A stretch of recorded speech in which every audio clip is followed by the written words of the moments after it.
When we talk about what truly defines a person's worth, it's easy to get caught up in the external markers, things like wealth, power, or even just popularity. But Imam Ali, the cousin of the Prophet Muhammad, offers us a strikingly different lens. The value of each person is what they master. Now, at first glance, that might make you think of talents or skills, right?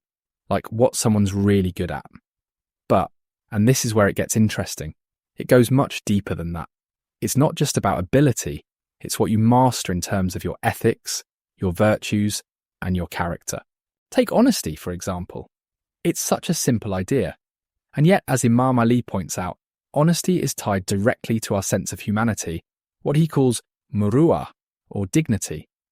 The more we embody honesty, the more we elevate our character. And it's not just, telling the truth, it's about being truthful in our actions, in our intent.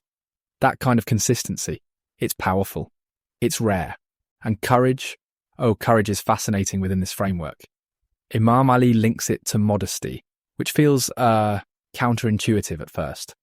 Like we often think of the bold, fearless hero, standing tall and unrestrained. But true courage in this sense comes with restraint. It's grounded in integrity and a kind of humility. It's knowing when not to act as much as knowing when to stand firm. Then there's chastity, which, in its essence, reflects a deep respect for oneself and others. It's tied to what he calls ghaira, or protective concern. And it's not just about actions, it's about mindset, valuing purity. Not in a superficial sense, but in how we approach relationships, dignity, and even our responsibilities. But what I really love about Imam Ali's wisdom, what honestly stands out, is that these virtues aren't isolated. They're all connected. Honesty strengthens courage. Courage reinforces chastity. And all of this is built on a fundamental backdrop of modesty and humility. Nothing about these virtues happens in a vacuum. They grow and exist together, like threads in a single tapestry. And I think in today's world, his message feels more relevant than ever. We live in a time where, value is often equated to external things, status, possessions, Instagram followers. Imam Ali shifts the focus inward. He's reminding us that our worth isn't tied to what we have, but to the virtues we cultivate, the good we do, and the legacy we leave behind. So if we're looking at this wisdom through a modern lens, the question really becomes, how do we measure our own value? Is it through what we own, or is it through the honesty, courage, and chastity we bring into the world? Courage and modesty. Two concepts that don't seem at first glance to fit together all that neatly, do they? I mean, courage usually makes us think of bold, fearless action, standing tall, maybe even charging forward when everyone else hesitates. And modesty? Well, modesty feels quieter, more reserved. But here's the beauty of it. When they're linked, they create something far deeper, far nobler. You see, modesty grounds courage. It keeps it from tipping over into arrogance or recklessness. Imagine someone who stands up for justice, but they do it not for fame, not for recognition, but purely because it's the right thing to do. Their modesty ensures that their courage serves others, not their own ego. And that's powerful. That's a courage that respects boundaries, that protects without oppressing. Take someone like Nelson Mandela. Here's a man who had every reason to be angry, to lash out after decades of imprisonment. But he didn't. His courage was tempered with humility. He chose reconciliation over revenge, understanding that the true strength of his courage lay in its restraint. And in doing so, he uplifted not just himself, but an entire nation. That's the kind of courage I'm talking about here. And we don't, have to look at global figures alone. There are everyday heroes whose acts of quiet courage are just as profound. A whistleblower, for instance, risking their career to call out corruption, not for personal gain or, to make headlines, but simply because their conscience won't let them stay silent. Their modesty gives their actions integrity. They don't shout about their deeds. They just do what needs to be done. Modesty and courage also teaches us restraint. It's not about winning every fight or standing up for every disagreement. True courage is discerning. It knows when to act, but also when to step back, when to let humility lead. And honestly, that's a balance I think we could all strive to learn a little better, don't you? And in professional spaces, this idea rings true as well. You look at leaders who inspire trust and loyalty. They're rarely the ones constantly shouting their achievements from the rooftops. No, they lead through action, through consistent ethical behaviour. Their modesty amplifies their courage, turning it into credibility. When they stand up for their teams or make tough decisions, people trust them because their actions reflect integrity, not self-interest. It circles back to what Imam Ali so insightfully captured.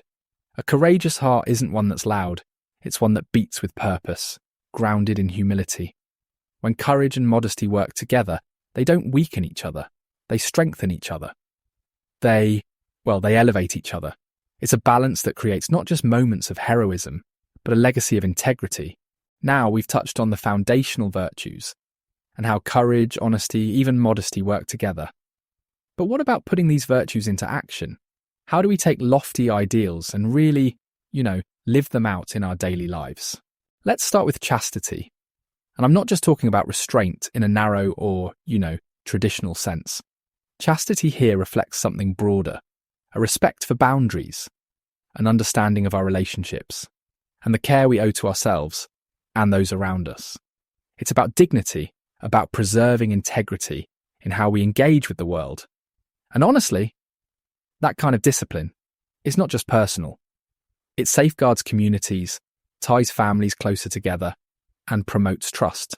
Then there's protective jealousy, what Imam Ali refers to as gaira. And this one's fascinating because at its heart, it's about accountability. Not possessiveness, but a commitment to protecting what's sacred. It's standing up for the well-being of others, for the moral fabric of your community. Think about it. When we're truly invested in the good of those around us, when we care enough to intervene or support or even just be present, that's a virtue in action. Let me give you an example from history. Someone like Florence Nightingale. Here was a woman who, against every societal expectation of her time, revolutionised healthcare. Her virtue wasn't just in her skills as a nurse, it was in her intention. She saw suffering and made it her mission to alleviate it. Her gaira, if you will, lay in her ability to protect and heal, not because anyone asked her to, but because she couldn't look away. Her sense of purpose drove change. And modern examples. You could look at someone like Malala Yousafzai. She embodies this virtue beautifully. Her commitment to advancing education, especially for girls in her community, represents a kind of protective love, a recognition that knowledge is sacred and worth striving for, no matter the obstacles.